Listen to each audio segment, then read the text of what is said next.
The Christmas season is upon us, but Bruce Willis has already received his presents. He's number 5 on Variety's list of top-earning movie stars. He's wrapping up production on his dream project called Hudson Hawk, and he's starring in Bonfire of the Vanities. But just a few years ago, you could have gone to a New York bar and ordered a drink from him. True. Ask one of his close friends. We did. Actor John Goodman, who back then had one elbow on the other side of the bar. Goodman can testify to those party days with the boys. Sure, Willis is a husband and father now, but those wild and crazy times are still very much a part of the Bruce Willis story. And that's where this raucous tale begins. When I was 20 years old, my priorities were not marriage and kids, you know. It was, to be honest, it was get laid. It was, you know, I mean, which is the priority for a lot of guys from the time they first figure out that they can date.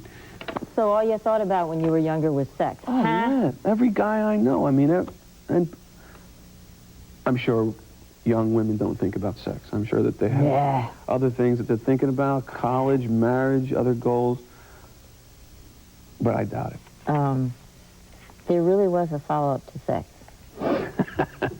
Cigarettes. How about some questions from the audience, from the home audience? Anybody else got a question?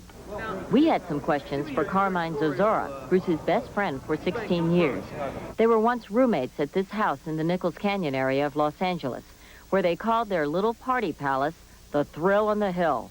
When they ask anything about, you know, Nichols Canyon... Lie. Why? I got it. I knew that. I knew that. Anytime they call like you do. Like yeah, good answer. Thanks. You're not rolling, are you? No, but you're over here. Yeah. I'm with you. Okay, well, okay. But I'm just saying, you know, in general, make me look good. Willis can joke all he wants. His take-home pay in the last 2 years is a reported $36 million. Well, looks like they're almost ready to shoot. He and Carmine have taken their party on the road to Budapest, Hungary, where Willis is putting the finishing touches on an idea he dreamed up 9 years ago. Why is the world full of such idiots?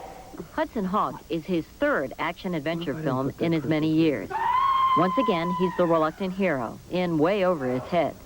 And once again, the film is behind schedule and over budget. Can Bruce save the free world and keep them laughing at the same time? What do you think, Alfred? Were you the quintessential high school cut-up? Well, I was certainly trying to... a lot of my teachers thought that this was just... that this energy would come to nothing, that I would just be a, you know, jerk for the rest of my life. And what I think it was just the same, you know, creative energy that I have now, and I just didn't have any outlet for it. I just didn't know how to control it or how to harness it, but I was always trying to crack people up. First met Bruce Willis in '44. He took a bullet for me at on Iwo. He took a bullet for you? Yeah. Well, I took one for him later when we were cops, New York City Police Department. I don't think I can talk about that yet. Why not? Case is still open. John Goodman is now in the Celebrity Witness Protection Program. At his request, we have disguised his face and voice with makeup. When you and Bruce first started hanging out together, you were, forgive me, unknowns. Yeah. I didn't know him, he didn't know me, and I met him about 10 years ago, around 1980, and he was he's still one of the best bartenders I've ever seen in my life. You mean like Tom Cruise in Cocktail, where he, well, I think that's where that guy got the idea, was when Bruce had a running theater going constantly. Is it with like a pro wrestling rap or Three Stooges bits or Little Rascals stuff or calling basketball scores while he was bartending? He was great. Did you talk about acting? A lot, constantly. I never saw him act until much later, but I always knew he'd be good, and just the way he was behind the bar. Like I said, it was the best free show in town. I like doing it. I like performing. I like playing different guys, you know, different characters. It's good to make money. It's you know, good, you know, to be well paid, but I was acting when I wasn't getting paid at all, and I loved it then. You know, I still, you know, love it now. Back then, no part was too small, whether it was a play or a jeans commercial. The important thing was to be noticed, and it's worked. The actor has made a fortune on an image that's part Errol Flynn and part Groucho Marx. bullet hit off the belt. That shall not kill, that shall not kill. And he can now joke about the days when his bachelor antics made tabloid headlines. But like a crazed butler with a 2-foot bayonet, those headlines won't go away. Off-screen, Willis has been happily married for 3 years to actress Demi Moore, and they have a daughter named Rumer, after British novelist Rumer Godden. But on the set, the tabloids say things are bad, real bad. Let's go, come on. They say Bruce's movie and his marriage are in big trouble. For Willis, it's just one more slap in the face. God, you're such a schmuck. I've had, just since I've been, been married, probably 15 things written about, my wife and I that never happened. Quotes, direct quotes that I said to an insider that were never said, never happened, and they get away with it. And I assume people out there believe this stuff because I get calls and they go, geez, are you guys really on the rocks, or is this really happening, or are you really concerned that Patrick Swayze kissed your wife in this film, and was there something? It's all lies. And if they were here, if the guys who wrote those things were here, I'd call them a liar right to their face. And Carmine would probably have to restrain me from knocking them out. Because it's a very painful thing to have lies written about yourself. And to feel helpless. As a man, I don't really like feeling helpless. It's very frustrating. Did you ever think you would get married? Not for a long time. The day before I met my wife, I didn't want to get married. And I met her, and I went, oh, guys, I love you so much. And I was just knocked out by her, I really fell in love right away. Did you? Mm-hmm. Yeah. I knew the night that I met her that I was going to marry her. I didn't tell anybody, but I kind of knew. I kind of knew at that. How about, did she know? No, she didn't want to marry me. She had read the newspapers. Nah. I just don't think she considered it either.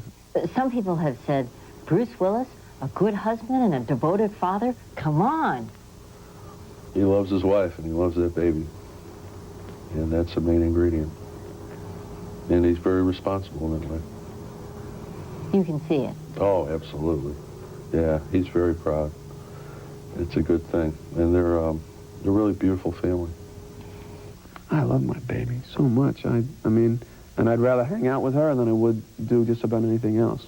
And kids, kids really bring the kid out in you. And I've just been waiting for that opportunity for 30 years now. Where on earth did you get those glasses?